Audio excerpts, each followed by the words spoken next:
Eu quero começar o vídeo de hoje lembrando a você que você é o nosso convidado de honra. Então, sente-se, fique à vontade. Imagine que você está na cadeira da Escola Bíblica Dominical ou até na cadeira do Gabinete Pastoral. Aproveite esse espaço para mandar sua pergunta e participar com a gente aqui no Trocando Ideias. Mande um e-mail para nós no trocandoideias@lpc.org.br.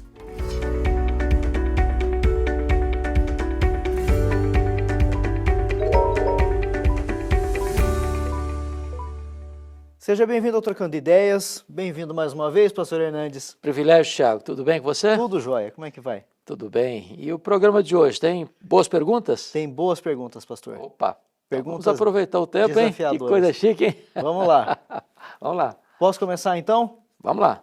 Vamos lá para a pergunta do Matias Tenório. Pastor Hernandes, em Números 16, do 41 ao 49, vemos mais uma vez a rebelião do povo de Israel. Aconteceu poucas vezes, né?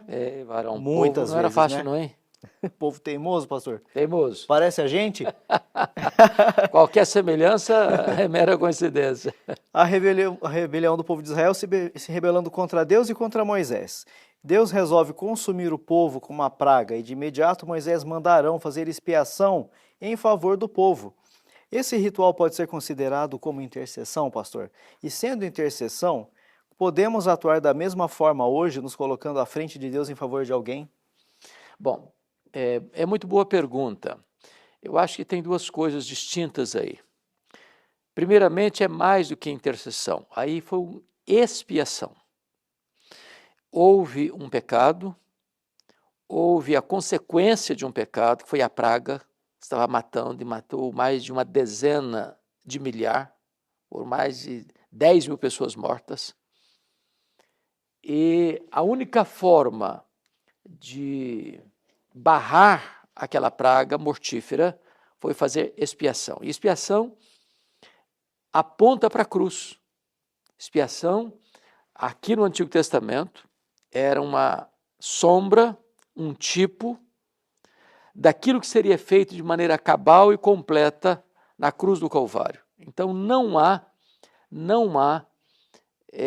remissão de pecados sem derramamento de sangue. Isso é mais do que a intercessão. Isso é uma morte substitutiva. Foi um sacrifício expiatório. Agora, acompanhado à expiação, vem a intercessão. Isso também aponta para Cristo, porque Cristo não apenas morreu na cruz para livrar-nos da praga mortífera do pecado, mas Ele está à destra de Deus como nosso sumo sacerdote, intercedendo por nós. Então, esse episódio lá do deserto remete-nos ao Calvário, remete-nos ao trono da graça, onde Jesus está intercedendo por nós. Aplicando isso, nós sim não podemos fazer expiação. Expiação é uma obra exclusiva de Cristo e foi feita uma única vez, sem necessidade de repetir. Porém, nós podemos orar intercessoriamente em favor das pessoas. Isso é nosso papel, isso é nosso dever. Nós somos agora sacerdócio real e nós devemos nos colocar na brecha em favor das pessoas. Acho que essa é a interpretação do texto. Pois bem, o Marcos Trindade mandou um e-mail para cá dizendo o seguinte: pastor, era comum nos profetas no Antigo Testamento o termo "veio a mim a palavra do Senhor". Como é que funcionava isso? Deus soprava em seus ouvidos a palavra para aquele momento? Bom, o texto não diz como isso acontecia. Você encontra de fato essa expressão reiteradas vezes, repetidas vezes, e essa expressão é que definia o que era um profeta de Deus e o que era um falso profeta. Um falso profeta pregava suas visões, seus sonhos, sua subjetividade, como se palavra de Deus fosse. Os profetas de Deus, assim diz o Senhor, : abre aspas, fecha aspas. De tal maneira que aquela mensagem que ele está entregando não é subjetiva, não é dele, não emana de qualquer ser humano, não procede de qualquer experiencialismo místico, é palavra revelada de Deus. Então Deus revela e Deus inspira, de tal maneira que quem fala está inspirado por Deus. O conteúdo que ele transmite é revelado por Deus. De tal forma que a mensagem que as pessoas escutam não é palavra de homem, é palavra de Deus. Hoje, Tiago, nós não temos mais esse tipo de profecia. Nós temos hoje o dom de profecia, mas nós não temos mais, nesse sentido, esses profetas. Por quê? Porque a revelação de Deus foi progressiva até Jesus, mas não a partir de Jesus. Hebreus capítulo 1 diz assim: Deus falou muitas vezes, de muitas maneiras, aos pais pelos profetas. Agora nos fala pelo Filho. Como dizia o Dr. Billy Graham, a Bíblia tem uma capa ulterior. Então, se nós queremos ouvir hoje a voz de Deus, abramos a Bíblia. Se queremos ouvir audivelmente a voz de Deus, façamos a leitura em voz audível. Deus nos fala pela sua palavra. Não há mais novas revelações. A ponto do apóstolo Paulo afirmar em Gálatas capítulo 1, que ainda que viesse um anjo do céu pregando um outro evangelho, outro aqui é heteros evangelion, não allos evangelion, ou seja, é outro de outra natureza. Ainda que venha um anjo pregando um outro evangelho, seja anátema. Nós temos a Bíblia, é a revelação completa de Deus.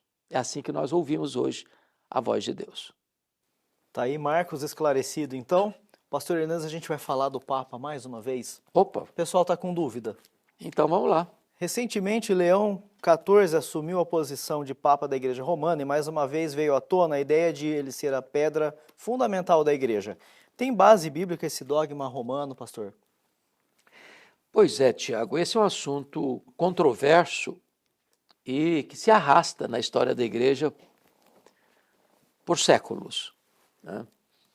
A base que se pretende ter é Mateus 16, 18. E esse episódio ocorre lá em Cesareia de Filipe, lá no extremo norte de Israel, quando Jesus faz uma enquete com seus discípulos. Quem dizem os homens ser o Filho do Homem? E eles respondem, era uma região da Galileia com muita influência dos povos gentílicos, e o conceito de Jesus estava muito equivocado. Então disseram, uns dizem que tu és João Batista, outros dizem que tu és Elias, outros dizem que tu és Jeremias, outros dizem que tu és alguns dos profetas. É importante destacar que naquele tempo já estava circulando nesses redutos gentílicos a ideia da metempsicose, da transmigração das almas, hoje conhecido como reencarnação. E todas essas pessoas, obviamente, erraram na sua avaliação de quem é Jesus. Então Jesus pergunta para os discípulos, e vós, quem dizeis que eu sou? E Pedro responde pelo grupo, tu és o Cristo, o Filho do Deus vivo. Então acertou na sua definição. Mas Jesus diz para ele, bem-aventurado és, Simão Barjonas, porque não foi carne e sangue quem tu revelaram, mas o meu Pai que está nos céus. Em outras palavras, você sabe quem eu sou, Pedro? Não é porque você é mais inteligente ou até espiritual que os demais. Você sabe que eu sou porque o Pai me revelou para você. E eu também te digo que tu és Pedro, e sobre esta pedra eu edificarei a minha igreja. Veja que todo o assunto ao redor não tem a ver com Pedro, tem a ver com Cristo. O centro de todo o contexto, seja remoto, seja próximo, é Jesus. Bom, a questão é que aqui alguns entendem que Jesus está dizendo que Pedro é a pedra sobre a qual a igreja está edificada. Eu também te digo que tu és Pedro, e sobre esta pedra eu edificarei minha igreja. Só que não é isso que o texto está dizendo. Por exemplo, há um trocadilho na língua grega entre a palavra Pedro e a palavra pedra. É claro que Pedro procede de pedra e não pedra procede de Pedro. A palavra Pedro é Petros, que literalmente significa fragmento de pedra ou um pedaço de pedra arrancado de um maciço rochoso. A palavra pedra é Petra, que é uma referência à rocha, inabalável, metáfora só usada para Deus em toda a Bíblia. Então, o que Jesus estaria dizendo? Eu também te digo que tu és um fragmento de pedra, mas sobre esta rocha, que sou eu edificarei a minha igreja. O pronome demonstrativo também nos ajuda a entender, porque tanto no grego quanto no inglês, this, that, quanto em português, este e esse, ou esta e essa, há uma diferença. Por exemplo, eu pego a minha Bíblia e digo esta Bíblia. Se eu coloco a minha Bíblia na mesa e me afasto desta mesa, eu digo essa Bíblia. Então, Jesus não disse, eu também digo que tu és Petros, e sobre esta pedra, sobre essa pedra, se dirigindo a ele. Ele diz, não, eu também te digo que tu és um fragmento de pedra, mas sobre esta pedra, sobre esta rocha, eu edificarei a minha igreja. Então Jesus está falando dele mesmo, que a igreja está edificada sobre a pedra fundamental, que é o próprio Cristo. Bom, o que Pedro pensou sobre isso? Por 2 vezes ele se pronunciou sobre o assunto. No seu sermão em Jerusalém, quando ele diz que Cristo é a pedra que os construtores rejeitaram, que foi feito pedra angular. E lá na sua primeira carta, no capítulo 2, ele retoma o assunto e afirma categoricamente que não ele, mas Cristo é a pedra. O apóstolo Paulo, o intérprete do cristianismo, no 1 Coríntios 3,11, foi mais explícito ainda. Ele diz, ninguém pode lançar outro fundamento além daquele que já foi posto, o qual é Cristo Jesus. E ainda na sua primeira carta, capítulo 10, versículo 4, ele vai afirmar graficamente, Cristo é a pedra. Então, a pedra fundamental da igreja não é Pedro. E, obviamente, não entendemos que o Papa é um sucessor de Pedro. E ainda que o fosse, ele não poderia ser a pedra fundamental da igreja, porque a pedra fundamental da igreja é Cristo. Cristo é o cabeça da igreja, Cristo é o fundamento da igreja, Cristo é o dono da igreja, Cristo é o edificador da igreja, Cristo é o protetor da igreja, Cristo é o salvador da igreja. É sobre Cristo e não sobre Pedro que o texto está falando. Feito? Feito? É isso. É isso.